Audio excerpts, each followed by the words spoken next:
You have heard this music 1,000 times. In films. In commercials. On the phone, while you were waiting on hold. It is, by some measures, the single most recognizable piece of classical music on the entire planet.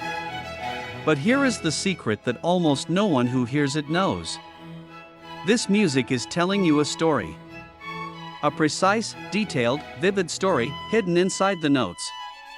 And the man who painted that story in sound, a red-haired priest from Venice, would die alone, forgotten, and penniless in a pauper's grave. This is the secret of the Four Seasons. And once you can hear it, you will never listen to this music the same way again. Listen. This is spring. The opening of the most famous of Vivaldi's four concertos. To most people, it is simply bright, happy, familiar music. But Vivaldi did not write it to be pretty. He wrote it to paint a picture, note for note. When you hear those high, chirping violins, that is not decoration. Those are birds, singing to welcome the spring. That gentle, rippling figure underneath? That is a babbling brook, flowing by. And then the music suddenly darkens and cracks, the violins flashing like lightning. That is a thunderstorm rolling in. And when it passes, the birds return to sing again. Vivaldi told you all of this on purpose, because he left instructions. Here is what makes the Four Seasons unlike almost anything written before it. When Vivaldi published these four concertos, in 1725, he did something extraordinary. He published them alongside four poems. Four sonnets, almost certainly written by Vivaldi himself, one for each season. And then, in the musical score, he wrote little notes in the margins, linking exact moments in the music to exact lines in the poems. He was telling the musicians, and us, precisely what every passage was meant to depict. This is what we now call program music. Music that tells a specific story without a single sung word. And Vivaldi was doing it with a precision that was centuries ahead of his time. So let me show you the story you have been hearing your whole life without knowing it. In spring, after the birds and the storm, a shepherd dozes in a meadow, his faithful dog beside him. And listen closely, because in the music, there is a viola, repeating the same sharp, rough note, over and over. That is the dog. That is literally Vivaldi writing, the barking dog, into the score. Then comes summer. But not a pleasant one. This is summer as exhaustion, a brutal, oppressive heat that presses down on everything. You hear the lazy call of a cuckoo, a turtle dove, a goldfinch. And then, a violent summer storm explodes, with hail battering the crops, and a young shepherd boy weeping in fear at the fury of it. Autumn brings a harvest celebration, peasants dancing and singing. And then, listen for it, the music begins to stagger, to wobble, to lose its footing. That is a drunkard, stumbling through the festival, before finally collapsing into a contented, drunken sleep. The music itself slows and slurs and falls asleep with him. Later in autumn comes the hunt. You can hear the hunters setting out at dawn, the gunshots, the baying of the dogs, and the desperate flight of the hunted animal, until at last it falls. And then, finally, winter. And this is where Vivaldi's genius truly shows. You can hear the cold. The strings shiver and tremble.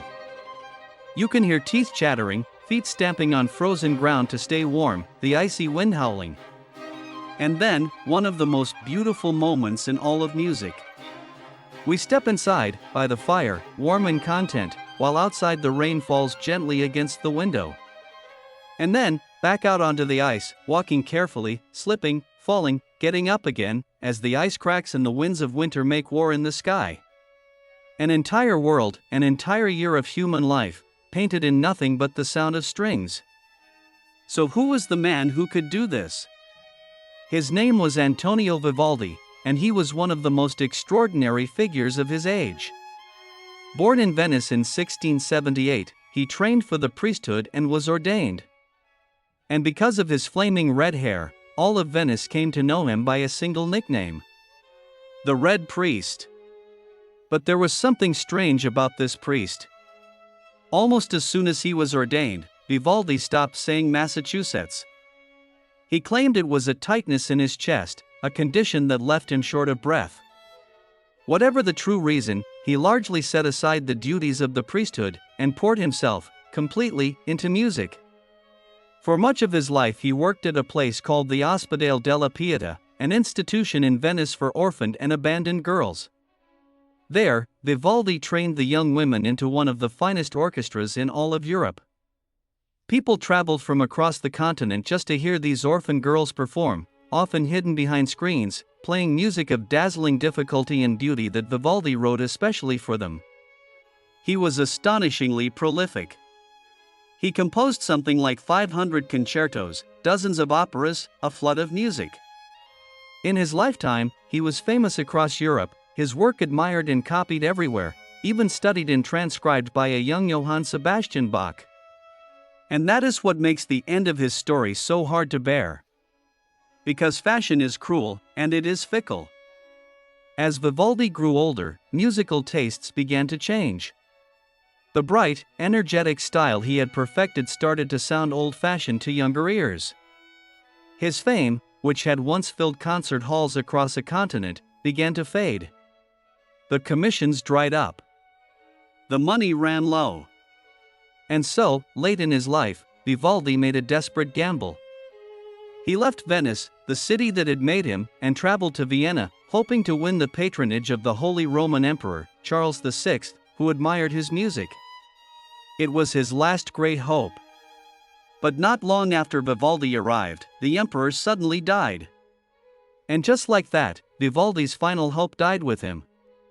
Stranded in a foreign city, old, sick, and forgotten, Antonio Vivaldi died in Vienna in 1741. The man who had been one of the most celebrated composers in all of Europe was given a simple pauper's funeral, the cheapest the church offered, and was buried in a plain grave. There is a haunting detail. Among the choir boys who may have sung at that humble funeral was a small boy named Joseph Haydn, who would himself grow up to change the course of music forever. Almost no one noticed that a giant had died. And then, the world forgot him. For nearly 200 years, Vivaldi's vast ocean of music sat in dusty archives, unplayed, unheard, all but erased from memory. Until, in the early 20th century, scholars stumbled upon stacks of his forgotten manuscripts, and slowly, the world began to remember. And the music came roaring back to life.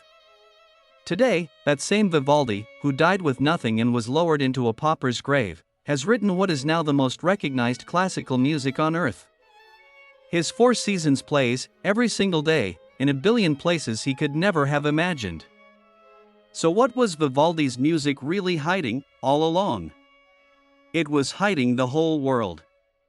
A barking dog, a sleeping shepherd, a summer storm, a frozen man by his fire, an entire year of life and weather and feeling, captured forever in the sound of strings. He proved that music does not need words to tell you a story. It can hand you the entire world, if you only know how to listen. And maybe that is the most beautiful part. Because the music has been speaking to you this whole time. Every time you have heard those famous opening notes of spring, in a film, in an advert, on hold with some faceless company, Vivaldi has been there, quietly telling you his story, painting his birds and his storms and his shepherds, waiting, patiently, across 300 years, for you to finally hear what he was saying. Now you can. The next time this music finds you, somewhere out in the world, stop, and listen, really listen. There are birds in it. There is a thunderstorm. There is a man, long dead and once forgotten, who painted the whole of life in sound, and who is still, even now, trying to share it with you. This is what music hides.